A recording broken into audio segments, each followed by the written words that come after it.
जिन्हें लगता है अमीरी खुदा की ओर से नहीं है, शैतान ने उनको भरमा दिया। उनकी जो आत्मिकता है उनको धोखे में रखती कई बार। उन्हें लगता है हम स्पिरिचुअल हैं, हम प्रेयर कर रहे हैं, खुदा काम करेगा, पर वो भूल जाते हैं खुदा काम करेगा अपने वचन के बीच से। पैसा बुराइयों की जड़ नहीं, पैसे का लोभ बुराइयों की जड़ है। लोगों को मेरी ब्लेसिंग दिखती है दूर दूर तक, लेकिन उन्हें ये नहीं मालूम इसका रीजन क्या है। अय्यूब की उम्र 140 साल की थी। अगर आप बाइबल पढ़ेंगे, जब परमेश्वर ने आदम को बनाया था तो उम्र कितनी होती थी? 969 साल, 972 साल। तो परमेश्वर ने कहा इतनी लंबी उम्र, तो मर जाएगा इंसान पाप में ही। कितनी बार पता नहीं, 969 बार, ये तो 9000 बार तौबा कर लेगा इतनी बार में। तो इसकी उम्र छोटी करो, तो उम्र कितनी कर दी गई? 120 साल। लेकिन जब उम्र कम हुई तो उसको टाइम लगा। 900 से 800 से 700, 600, 500, 400। अब्राहम की उम्र 175 साल की थी। इसहाक की उम्र 180-90 साल के करीब थी, 187 साल के करीब थी। याकूब की उम्र 147 साल थी। अय्यूब की उम्र 140 साल थी। तो उम्र के जब आप पैटर्न को लेके जाते हैं साइंटिस्ट की तरह, जब साइंटिस्ट ऊपर से कुछ उल्का पिंड गिरता है तो साइंटिस्ट उसके मिट्टी को लेके देखते हैं कितने साल पुराना है, कितने करोड़ साल पुराना है। डायनासोर मिलता है तो चेक करते हैं उसको, उसकी चेकिंग हो जाती है कितने साल पुराना है। 99%, 90% बोल सकते। अय्यूब की मैंने चेकिंग की तो अय्यूब पुराना है याकूब के जमाने का। याकूब के जमाने में जब अय्यूब पैदा हुआ तो तब मूसा का नियम अय्यूब के समय में नहीं था। कुछ भी पाप, लिखित पाप नहीं था कि ये पाप है और ये नहीं है, ये अधार्मिकता है और ये धार्मिकता है, ऐसा नहीं था। मूसा के टाइम में बाइबल आई ना, तुम ये ना करना, वो ना करना, उससे पहले कुछ नहीं था। अब अय्यूब जो था वो याकूब, अब्राहम, इसहाक, याकूब, वो वाला याकूब उस जमाने का था। वो कोई व्यवस्था नहीं थी, लिखित नियम नहीं था। लेकिन अगर आप अय्यूब की पुस्तक को पढ़ेंगे तो वो उन सारी चीजों को करता था जो करनी चाहिए थी। अय्यूब 29 उसके 11 से 16, मैं 13 आयत पढ़ता हूं। जो नष्ट होने पर था मुझे आशीर्वाद देता था, मेरे कारण विधवा आनंद के मारे गाती थी। अय्यूब 1 उसकी 1 से 12। ऊज देश में अय्यूब नामक एक पुरुष था, खरा सीधा, परमेश्वर का भय मानता, बुराई से दूर रहता था। उसके 7 बेटे 3 बेटियां थी, 7000 भेड़ बकरियां, 3000 ऊंट, 500 जोड़ी बैल, 500 गधियां, बहुत से दास दासियां।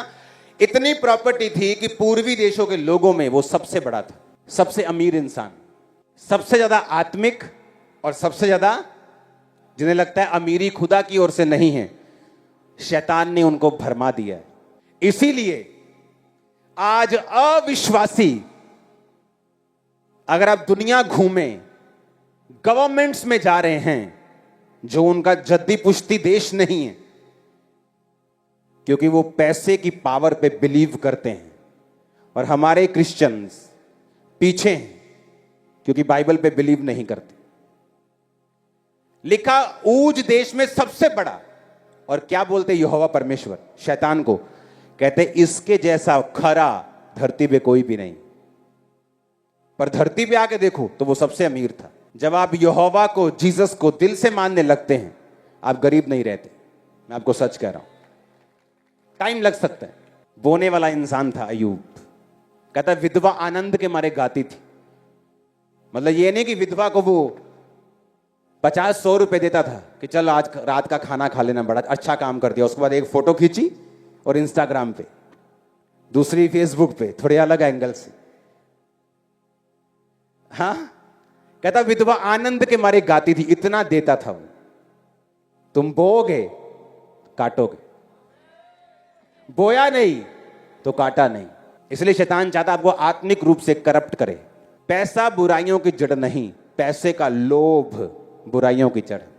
जब पैसे के लोभ के कारण तुम मारने लग जाओ, कब्जे करने लग जाओ, झूठ बोलने लग जाओ, चोरी करने लग जाओ, मक्कारी करने लग जाओ, तब तुम पापी हो। इसलिए आज जब धर्मी के हाथ में पैसा आता है तो रिजल्ट आपको नजर आ रहा होगा। इसलिए वो धर्मियों को गरीब रखना चाहता है। आपको मालूम, जितने लोग प्रेयर वॉरियर्स होते हैं, जेन्युइन प्रेयर वॉरियर्स जो प्रार्थना करते हैं, शैतान हिला देते हैं, मोस्टली गरीब मिलेंगे आपको। पता है क्यों? उन्हें लगता है सब चीजें प्रेयर से हो जाएंगी, हमारी बरकत भी आ जाएगी। बरकत प्रेयर से नहीं, बरकत बोने से आती है। और उनकी जो आत्मिकता है, जेन्युइन आत्मिकता, उनको धोखे में रखती है कई बार। उन्हें लगता है हम स्पिरिचुअल हैं, हम प्रेयर कर रहे हैं, खुदा काम करेगा। पर वो भूल जाते हैं खुदा काम करेगा अपने वचन के बीच से। दिया करो तो तुम्हें भी, इसलिए वो धोखा खाते हैं। इसलिए जो लोग प्रेयर में फास्ट हैं और बोने में फास्ट हैं, वो कभी धोखा नहीं खाते। मेरे को बोने का इतना ज्यादा क्रेज था और है। मान लो मेरे पास्टर ने कुछ मुझसे मंगवाया ना, मान लो फोन पे कुछ बोला, अच्छा ये ना बाजार से ये बॉटल लेके आना, हाँ ये शैम्पू की बॉटल लेके आना, या कुछ ऐसा मेरे घर से मंगवा लिया। तो मैं अकेली बॉटल नहीं भेजता था, उसमें 1 लाख रुपए डाल के भेजता था। मैं सच कह रहा हूं। मेरे को लगता यार अकेली बोतल भेजूंगा यार, मुझे अंदर से ऐसा लगता क्या गलत कर रहा हूं, अकेली बोतल कैसे भेज सकता हूं। लोगों को मेरी ब्लेसिंग दिखती है दूर दूर तक, लेकिन उन्हें यह नहीं मालूम इसका रीजन क्या है। उन्होंने कुछ नहीं कहा, कुछ बोने का नहीं बोला, कुछ नहीं कहा। अगर गलती से भी मेरे को छुट्टा चाहिए और टाइट वाला जो बैग होता था उससे मैंने निकाल लिया, तो एक्स्ट्रा रखने पड़ते थे कि इसको हाथ कैसे लगाया, ले लो। और वो चुंगी बुरी लगती थी। हालेलुया।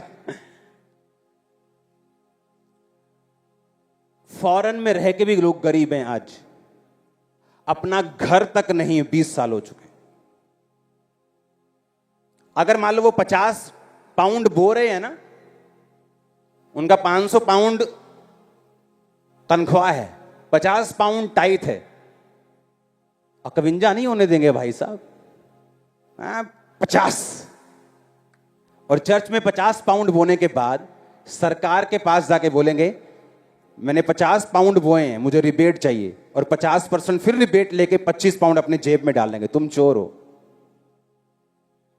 क्योंकि वो 25 पाउंड जो तुम्हें सरकार से मिले हैं वो चर्च के हैं टेक्निकली।